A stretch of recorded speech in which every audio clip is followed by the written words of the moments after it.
Hi, Wren. Thanks very much for joining us today. Just want to quickly introduce myself. I'm Nicola Franklin. I head up recruiting and learning in a few other areas for the company that owns both the Los Angeles Times and the Union-Tribune.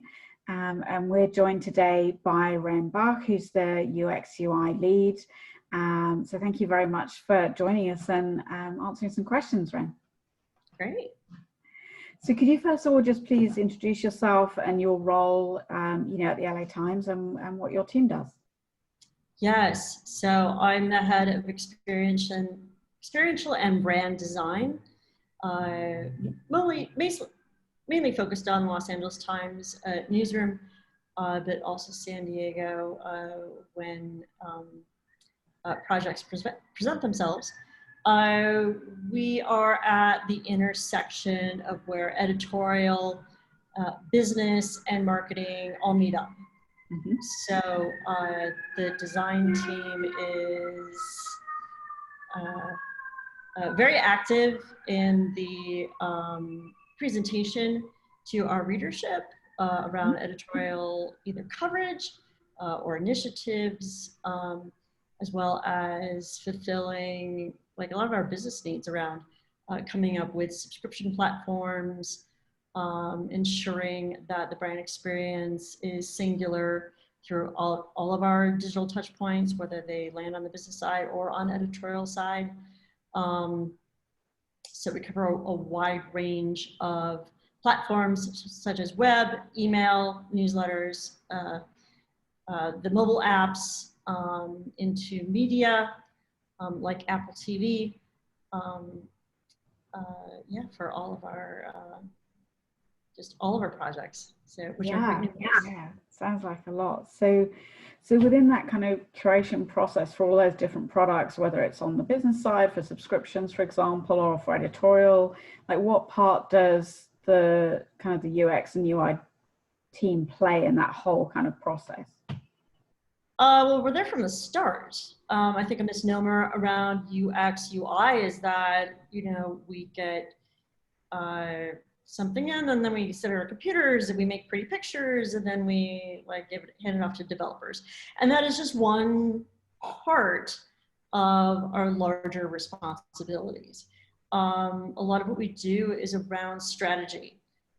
Design is mostly about how we get things done. Mm-hmm. And we're actually designing how things get done.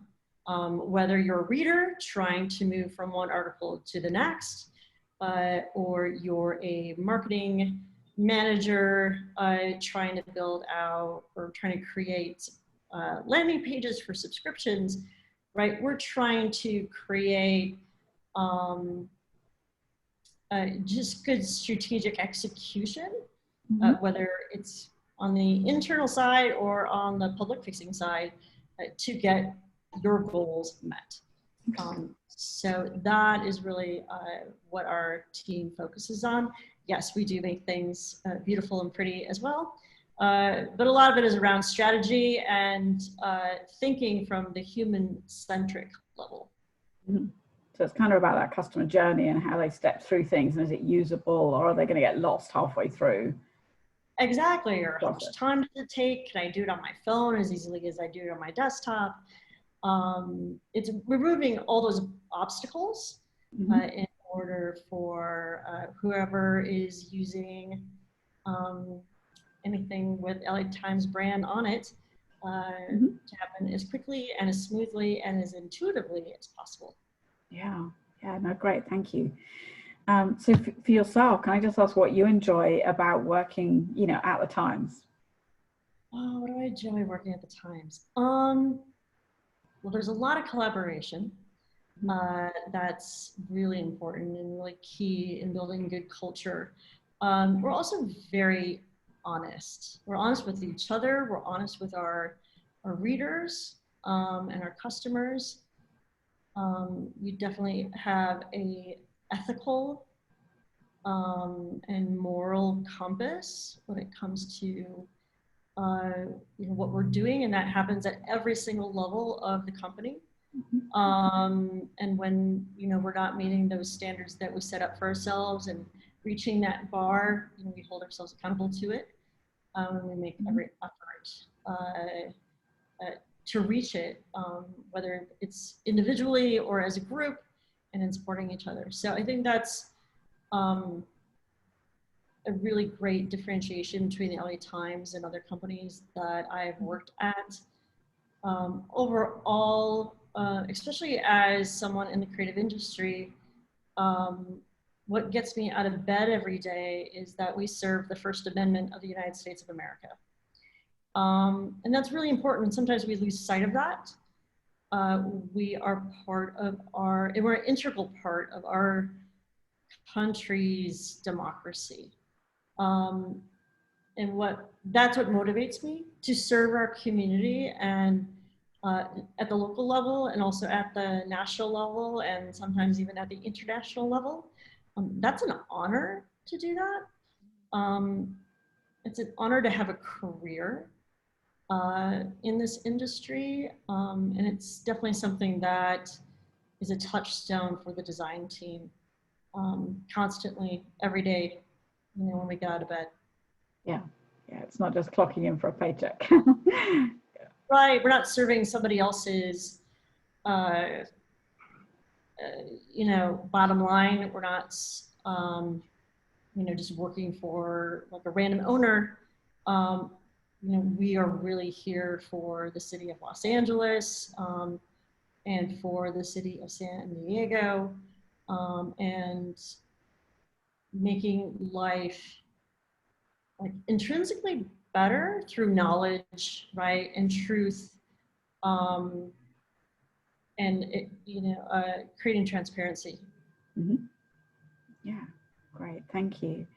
And then, you know, when you're actually looking for hiring for your team, what sort of technical skills, what sort of soft skills do you look for, you know, when you're looking for people to join?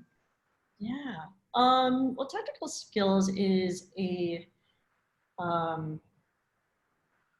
experience around large brands, I think, is really key, and having several years experience on large projects, omni-channel projects, starting through the entire design methodology. So design thinking and strategy, excuse me,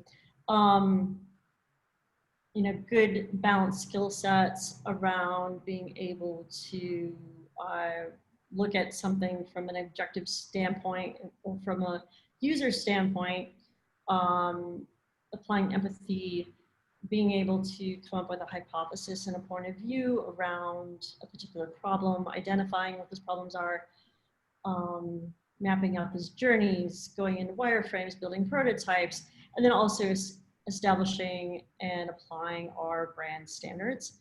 Another thing that we are actively using and have been for the past several years is design system methodology, in building our prototypes so we can quickly iterate and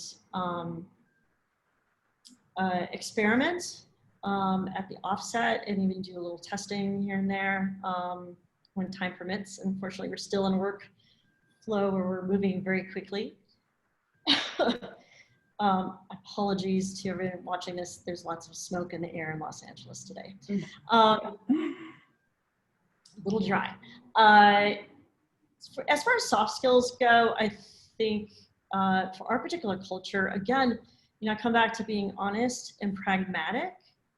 You can still do a lot of blue sky thinking, but it can be always grounded in something. It always should be grounded at the human level.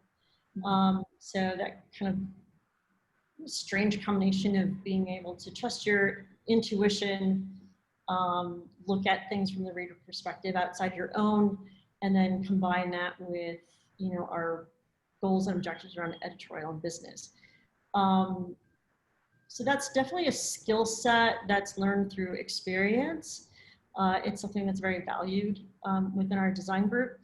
I would say another soft skill that is key is a sense of humor, an ability to pivot quickly, and pick up the ball and run and collaborate with other fellow designers. So collaboration is another really key skill, and experiential skill. You know, always asking for feedback or, you know, teaching yourself new skills or new tools or new techniques or, you know, we're always evolving our own process. We're not trying to stay stagnant into one sort of box. We're trying things out even internally and experimenting. So definitely curiosity and some courage in there as well. Yeah. Yeah. Yeah. And do you have any like particular design tools you need someone to have used, like Sketch or InDesign or something, or does it matter which one someone's used in the past when they join the team, or can they learn that once they've arrived? We are using XD Mm-hmm. along with Abstract, and Abstract's a Git version control. And that's something that any designer can pick up. Mm-hmm. Both the kind of approach and philosophy around it, as well as the tool itself. It really allows us to collaborate as a group on projects. It also has an inspect feature, so our engineers really love it. So that's like one of our main workforce tools. XD is the other one. We're also using Adobe libraries. The reason we use XD instead of Sketch is XD allows us to create and build out our design library. But we're allowed to experiment and design, not just the pixel portion, but prototype design on the fly. So you don't have to separate those steps out. It's also one platform, which makes it really easy to use and share out prototypes. You know, as we work through projects, we do a couple different iterations, and we want to present those. So InDesign allows us to really quickly prototype, especially if we're prototyping some real key items or key features very quickly. And to do it while we're still working on like front end strategy and style strategy. So that's, I think those are the two big ones. Of course, we use the entire Adobe suite when needed. We're going to start building out our Adobe libraries for things like iconography and logos. Yeah, we've got to kind of like dial down to just a few things that work really well and really quickly. Great, wonderful. Well, yeah, unless there's anything else you wanted to add that's really important for your team, that was everything that I wanted to ask today. So thank you very, very much for joining us. And let's hope that people out there looking at the booth that are interested in UX UI found some interesting information there to help them. Yeah, I think the kind of the biggest thing is we're into outside of the traditional UX UI, which I know, Nicola, that is like your key phrases for the design team. It's really about experiential strategy, experiential design, and how we connect readers and connect further with readers. That is relationship building. Wonderful. Thank you very much, Wren. Thanks so much. Take care now.